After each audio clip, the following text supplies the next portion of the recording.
Welcome. Thank you for joining us on this important topic and conversation. My name is Kendrick D. Jones. I am the co chair for the Social Action Committee, and I also serve as the Waller County Commissioner. And today we're going to have a conversation, as we all know, the important time that we are in the state of Texas and the importance of voting. As the brothers of Alpha Phi Alpha Fraternity Incorporated say, a voteless people is a hopeless people. And we would like to thank candidate for Attorney General Rochelle Garza and joining us in this important conversation and dialogue today. I will introduce Brother District Director, Brother Robertson, to leave us with a few remarks. Good evening. My name is Daryl Robinson, and I have the honor and pleasure of being District Director for the Texas Council of Alpha Chapters of Alpha Phi Alpha Fraternity Incorporated. Thank you to Ms. Garza for participating in tonight's discussion, and thank you to Brothers Anaba Carey and Jones for organizing and leading tonight's chat. To Ms. Garza, I want to wish you best of luck on your candidacy for Texas Attorney General, and I'm excited about what you have to offer as a candidate and your platform. Thank you again for joining us. I look forward to an engaging discussion tonight.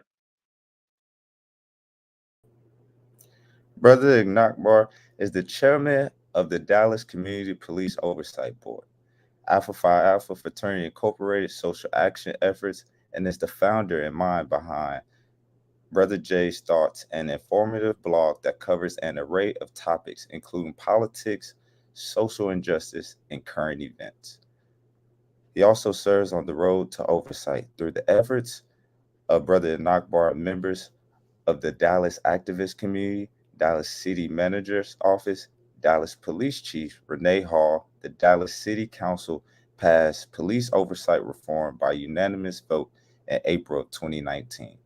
During the October 8, 2019 Dallas City Council meeting, Dallas Mayor Eric Johnson appointed Brother Ignakbar chairman of the new Dallas Community Police Oversight Board. In spring of 2021, Brother Ignakbar was appointed chairman of the TCAC Alpha Phi Alpha Fraternity Incorporated Social Action Committee, which directs Alpha efforts of advocacy and activism in the state of Texas, and has just been newly appointed to Alpha Phi Alpha Fraternity Incorporated Southwest Region Advocacy and Activism Committee, which directs those same efforts of activism for the state of Arkansas, Louisiana, Oklahoma, and Texas. A passionate community leader and activist, Brother Ignakbar has also served on the Texas Democratic Party Executive Committee representing Texas Senate District 12. Brother Ignakbar is a member of the Disciple Central Community Church, which he assists in leading and community service initiatives. Candidate Rochelle Garza for Attorney General is a lifelong fighter for the Rio Grande Valley in South Texas. She has spent her career fighting for civil rights of children, immigrants, and family. Garza has taken on Justice Brett Kavanaugh when, as federal judge, he decided against Jane Doe, a teen in immigration detention who was denied the right to choose. Her work on the case resulted in Garza Notice, which requires that detained teens be notified of their rights to abortion and free retaliation and obstruction by the federal government. Garza graduated from the University of Houston Law Center and from Brown University with honors. She lives in Brownsville with her husband Adam, their daughter, and their dog Ramses.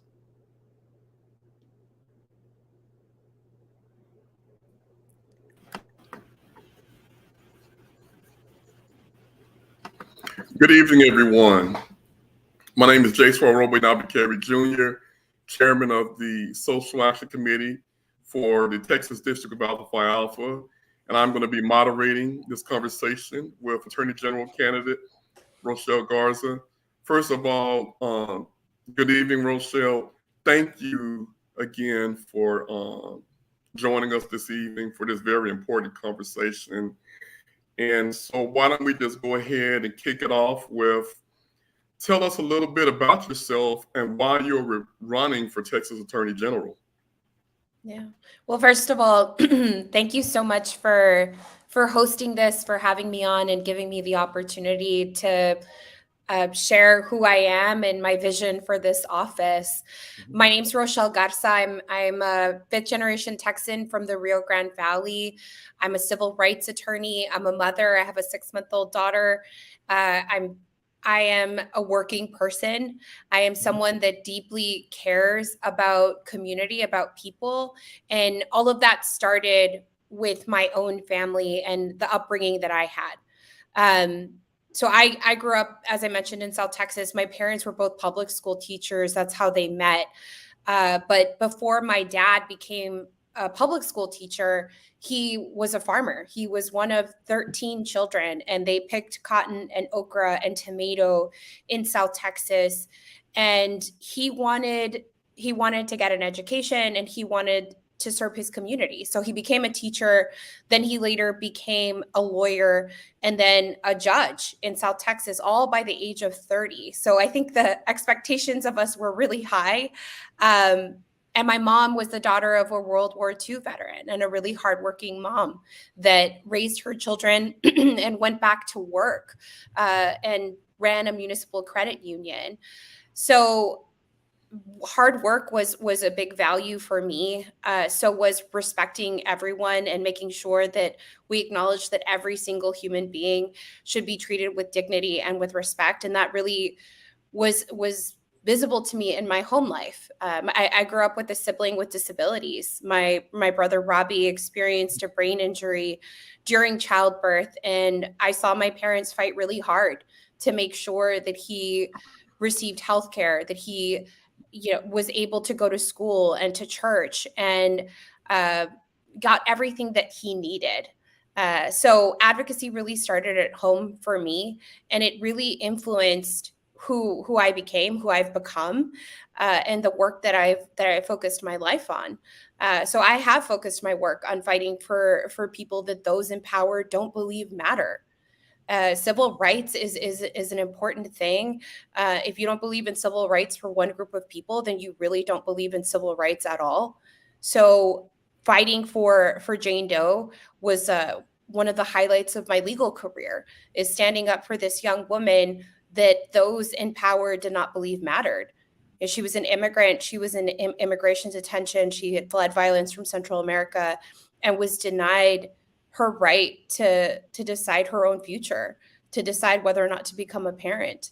And fighting for her resulted in me having to fight back the Trump administration, having to take on Ken Paxton, who tried to meddle in that case, and fighting back Brett Kavanaugh, who is now sitting on the Supreme Court of the United States. So it's an example.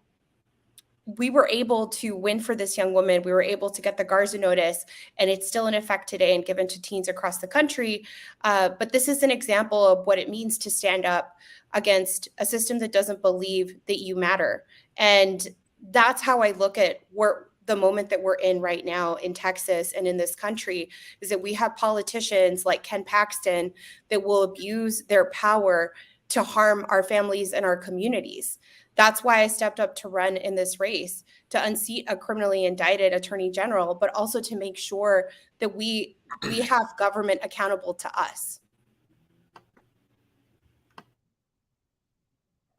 Thank you. One thing that that resonates with me with what you said is about basically the fact that our society has a habit and a consistent effort of throwing people away. And that's something that we can't do. If they don't look a certain way or speak a certain way or in a certain socioeconomic class or race, they get thrown away. And so thank you for that. I'd like to follow up. Let me follow up with, can you provide us a few examples of how you've been able to unite a diverse group of individuals into supporting a cause that you've championed? Because I believe in this election, it's going to take a diverse group of people to decide enough is enough and change is necessary. So can you give us a few examples of doing that? Yeah, I mean, absolutely. I think enough is enough. That's where we're all at. The state of Texas is incredibly diverse. This is a majority minority state. 60% of the state are people of color, nearly 40% are Latino.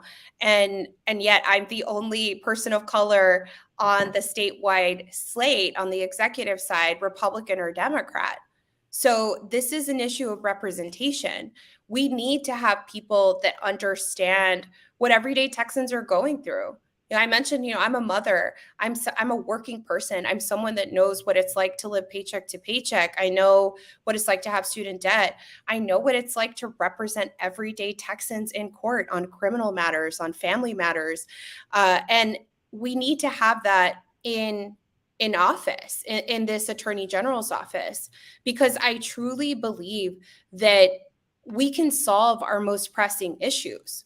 We need to do it with community, though. And right now we have people that don't care to do that.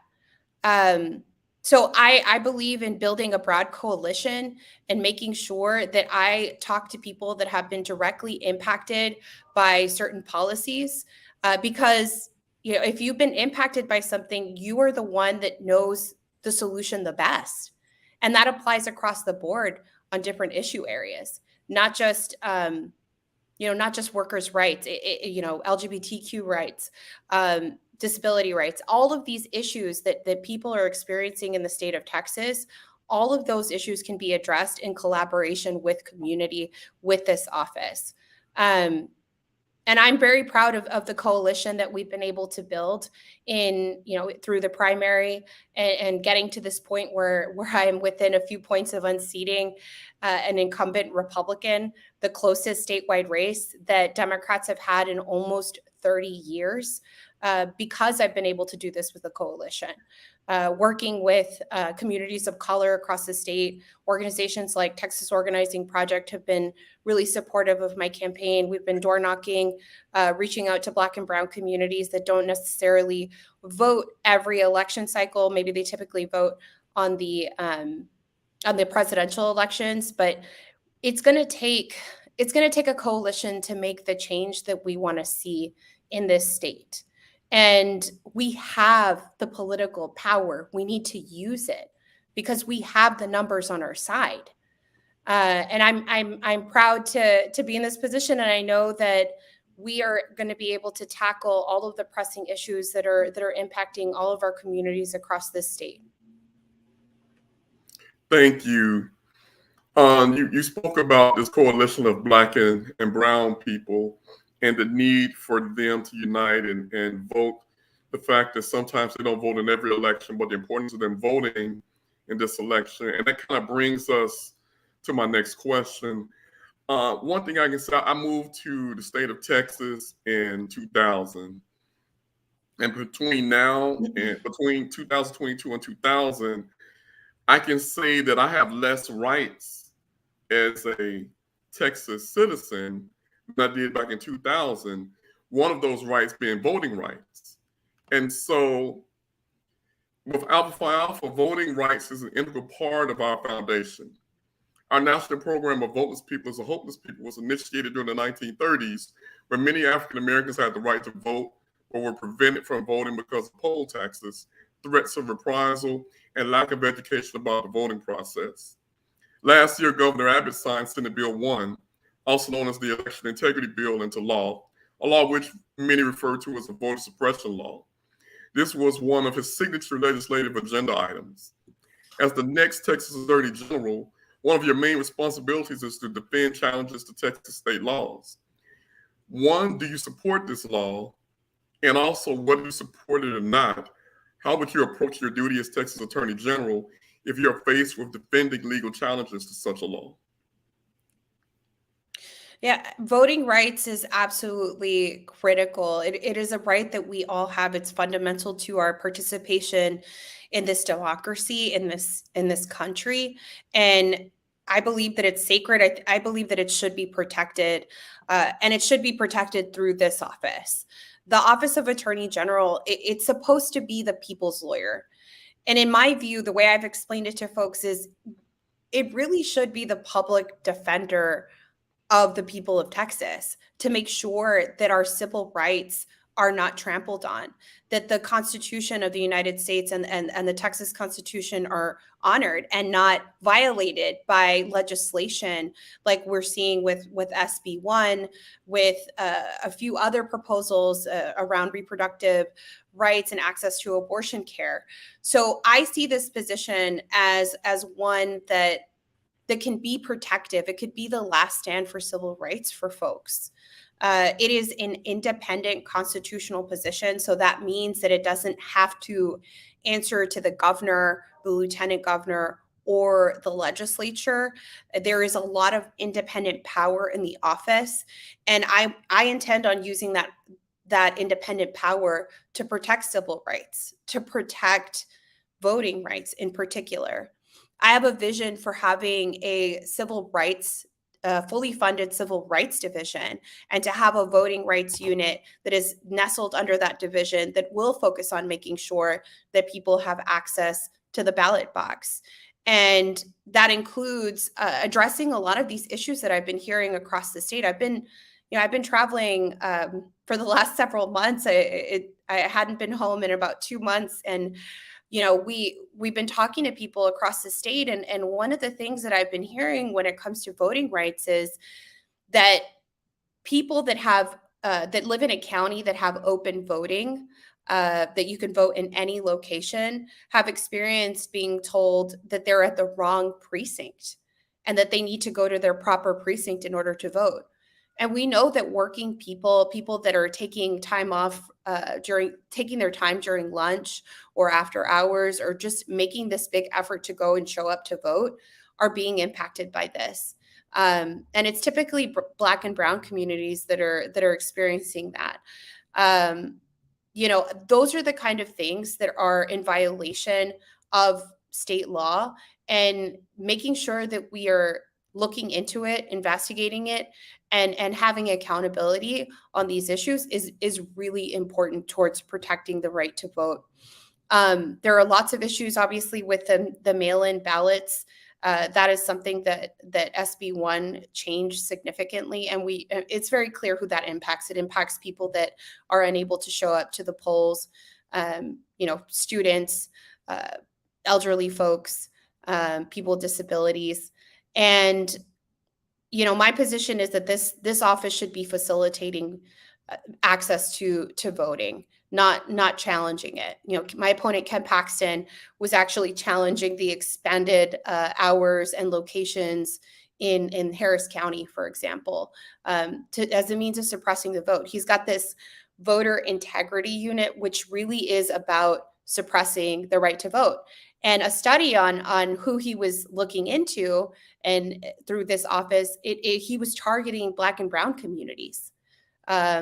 So that's one of the things that I would disband, and I would make sure that we are protecting the right to vote, not suppressing it. I also, one other thought before we move on. There are just so many examples of hidden suppression tactics that we need to address. Late last year, the Secretary of State in Texas was identifying voters in different counties and having the county elections officials send them letters to pull them off the voter registration rolls if they didn't respond and say that they were a citizen. Over 2,400 people were pulled off the voter registration rolls like that last year. There are these kinds of tactics that are being done through back channels that need to be investigated, and folks need to be held accountable. So that's my commitment as Attorney General, is to make sure that we stop voter suppression where we can, and act as a check on the legislature. Because as AG, I can issue an opinion saying this proposed legislation that you've got violates the Constitution. And although that opinion will not have the effect of law, it will be binding on the agencies of the state of Texas. So we can have a real check on this issue if we unseat Ken Paxton, which we are going to do. And Ken Paxton is worried. He knows that he is going to lose this race. And when he saw how close we are in the polls, issued a letter to elections officials across the state of Texas telling them that they should open up the ballots for inspection to whomever requests it. This is in violation of state and federal law that requires these ballots to be held securely for at least 22 months. So Ken Paxton, what's he going to do on November 9th? What's he going to do moving forward? This election is incredibly critical, and it will be this election that decides where we go when it comes to voting rights. And winning this seat in particular will be a game changer. It will be a game changer for voting rights, for civil rights in this state and in this country, arguably, because Ken Paxton has a lot of power. He can pick whatever court he wants in the state of Texas and take whatever rule he's trying to push through to the Fifth Circuit and then up to the Supreme Court. So he can unilaterally, he has the power to change what is happening on civil rights. And that's why he is so incredibly dangerous. That's why we need to unseat him in this election.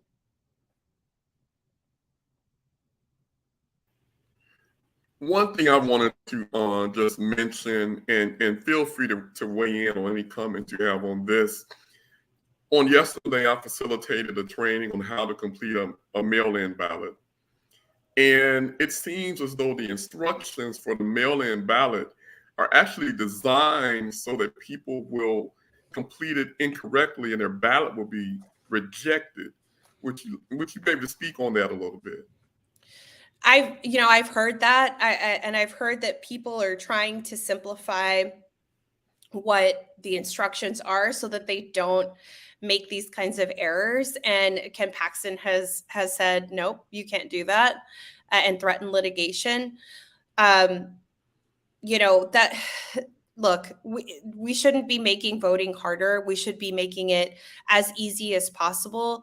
It is a right that we have as Americans, as Texans, as citizens. We have a right to vote. This isn't about protecting the integrity of an election. This is about suppressing the vote. That's what it is. And I want to be very, very clear. I am going to be an ally in this. I'm going to fight to make sure that we have access to the ballot box. I don't think anyone's voice should be suppressed at all. We need to make sure we protect voting rights, and it starts with this office. Thank you. I am the chairman of a newly created, fairly new, it was created in 2019, Police Oversight Board in the city of Dallas. And so this question here is very important to me, and I believe many that are listening in the audience. In 2020, our nation experienced civil unrest as change was demanded in how our communities are policed because of the death of George Floyd and many others due to excessive police force. In the state of Texas, police unions have allowed law enforcement agencies to seemingly be immune to most major reforms that will provide more equity in policing regarding people of color, primarily Black and Brown Americans. How would you use the power of the Office of Attorney General, Law Enforcement Division, to bring measurable reforms to policing in the state of Texas? And what measures would you use to validate progress and levels of success? That's a great question. Look, I believe that all Texans deserve to feel safe. All Texans deserve to feel safe. And we need to make sure that there is accountability for bad actors when it comes to policing. I've practiced criminal defense law in the past, and I understand that there are two parts of this issue, right? There is the policing aspect and the need we do need police, but we also need to make sure that we have accountability for bad actors and that we have mechanisms for holding people accountable when they are a bad actor. But we also need to, on the back end, make sure that we have a criminal justice system, a court system that is about rehabilitation. We need to have expanded courts and drug courts for folks that have drug addiction issues, mental health diversion courts. These are very successful programs that can reduce folks being in jail. This is an issue that touches on so many communities, and it is intersectional. It includes, immigration. It includes, Black and Brown communities that have been completely over policed. We need to have accountability, and we need to have transparency, and we need to make sure that police can actually do the job of stopping violent crime, and also have services for folks that are having, a mental health issue. Because what I've seen is we're throwing enforcement at an issue sometimes that can be addressed by counselors. And I see the parallels when it comes to immigration enforcement, right? You've got the bad actors like the drug traffickers and the gun trafficking and drug trafficking, and those things really need to be treated with enforcement. But we also have a humanitarian issue that needs to be treated with some humanitarian aid. So I think that we need to make sure that law enforcement is focused on solving crimes, but we have accountability where we need to have it. And I will add, like, as Attorney General, my office would be primarily focused on the civil aspects of what the state needs. That doesn't mean that the AG's office doesn't become involved in criminal prosecutions. But what I will say is that the AG's office has a lot of power to advocate for improvements. And that's something that I want to use the office for, is to make sure that, that we give Texans a fair shake. It doesn't matter what county you're in, because we have certain counties that have public defender programs, and we have other counties that don't. So I think it's important to take a step back and look at what's happening across the state of Texas and what we can do to improve the lives of Texans, and make sure that we give everybody an equal playing field as much as possible. Thank you. I agree with everything you've just said. So now I want to talk to you about the fact Alpha Phi Alpha has about 25 chapters all across the state of Texas. We have thousands of members within the state of Texas. And you mentioned earlier about the fact that, the voting rolls, 2,400 people were taken off of voting rolls in certain areas. 2,400 people, that can make or break an election, especially here in Texas, right. A close election. And so in saying that, speaking to our membership and the communities that we serve, why should we not only vote for you, but as leaders in our community, why should we support your campaign and ask the communities that we lead to vote for you? Well, I am asking for your support and for your vote and for your trust that I am here to serve the interests of all Texans. Mm-hmm. I think that it's very clear that we have had leadership in office that has done nothing for Black and Brown communities. We've had Republican leadership for almost 30 years. And I'm someone who is I'm from a rural community. I grew up on a farm to market road in a primarily Latino city and county. I grew up on the border. And we have really, really high rates of poverty and high rates of health issues like diabetes-related amputations, lack of hospitals. We don't even have broadband. We have terrible internet. And, I know what it's like to come from a community that has been completely forgotten on multiple levels. And I want to make sure that I'm representing everyone in this office. So I am someone who is completely dedicated to serving the people of Texas, no matter who you are or where you come from. It doesn't matter what you look like or who you love. I want to make sure that we are standing up for every single Texan, because the status quo, it's not working anymore. It hasn't been working. We need to have the government actually do its job and serve us, because that's what representative government is. When it comes to our pocketbooks, when it comes to what's happened with the power grid failure and how that's impacting our electric bills right now, that's what we need government to do, to step in, stop the price gouging, make sure that Texans don't have to choose between putting food on the table or paying their light bill.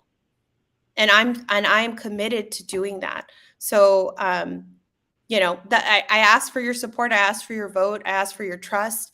I am here to fight for us and to fight for our families, because I have a little girl.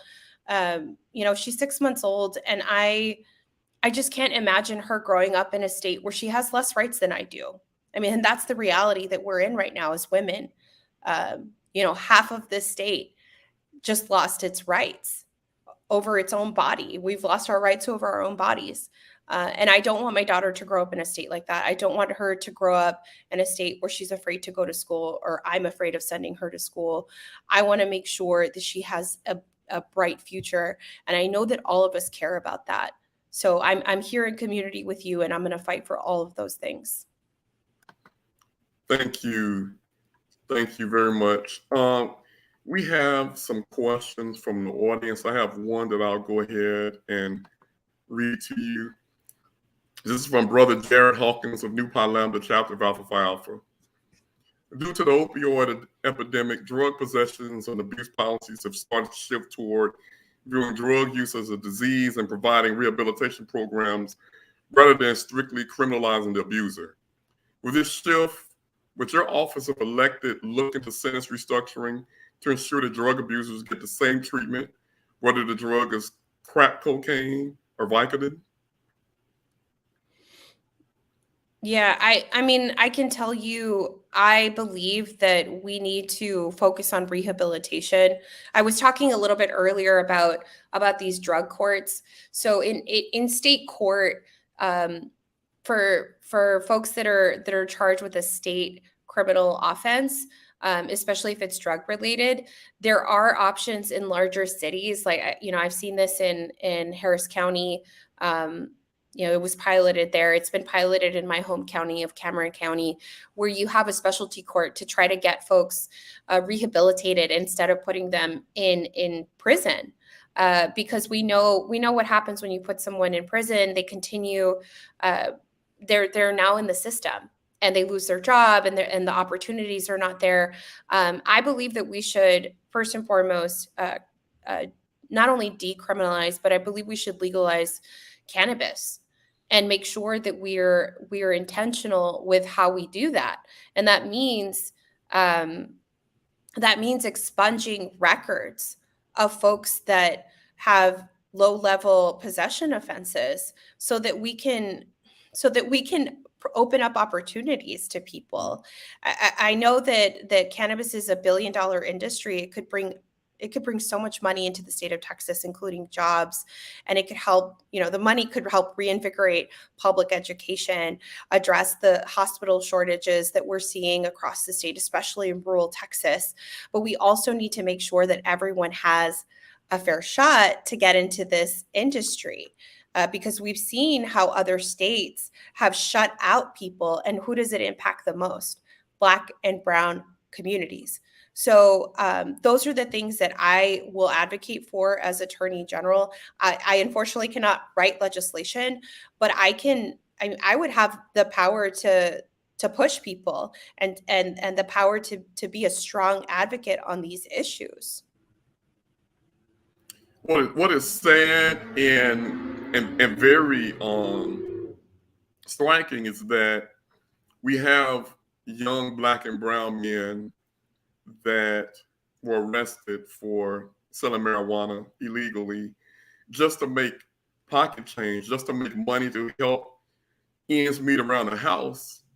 And yet now you have white men that are becoming millionaires selling marijuana legally. there is irony in that.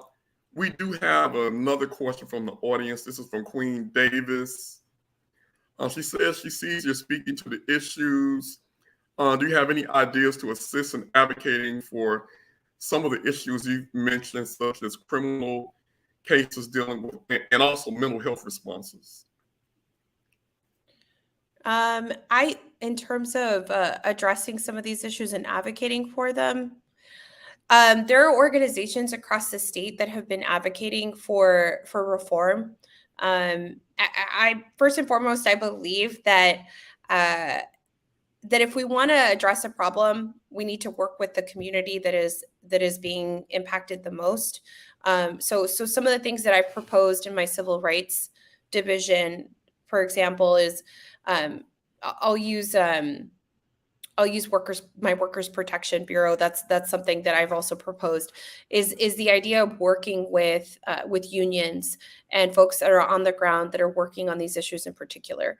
That is what I want to do when it comes to any of the divisions, any of the civil rights work that I'm going to be doing, because I've seen firsthand how this works. You know, I was working in South Texas on the border, and I would cross border work. I would work across the river with, you know, organizations in Mexico and organizations on the U.S. side to address the issues that we were seeing.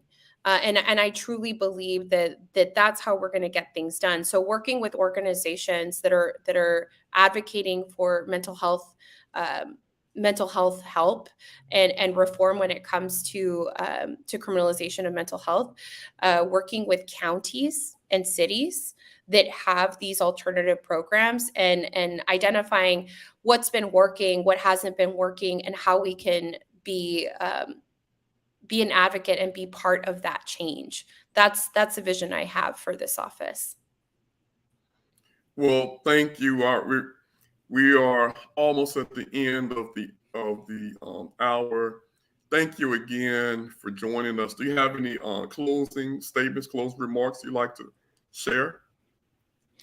Well, you know, thank you so much for having me on this evening and for giving me the opportunity to share a little bit about who I am and my vision for this office.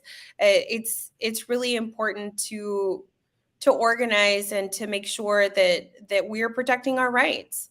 You know, I want to be an attorney general for every Texan, for all communities, and making sure that we are defending civil rights.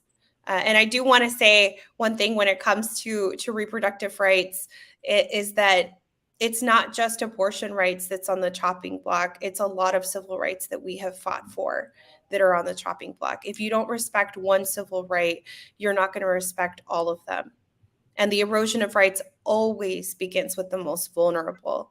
And that's what we saw happen with the fall of Roe and the Dobbs decision. And I am concerned about what the future of Texas is going to look like in a post-Roe world, because we don't have access to abortion care in the state of Texas. There are no exceptions for rape or incest, and Ken Paxton sued to stop doctors from providing life-saving care in emergency rooms. So we're going to have to band together as Texans, as communities, to take care of the women in our lives, because this is a really hard experience, and we know that that's going to impact poor women, Black and brown women, especially Black women the most. And I want to make sure that I said that. I want to make sure that we keep that in mind as we move forward, and as we're voting in November, that we need to all stand with each other. You know, I'm in this fight for my child, for my daughter, for all of our children, and I'm here to fight for the Texas that we deserve, and I'm happy to do that alongside all of you. So thank you. Thank you. Let me know how I can help you on your campaign on team. They have my contact information. So yes, reach out to me. Let me know what we can do.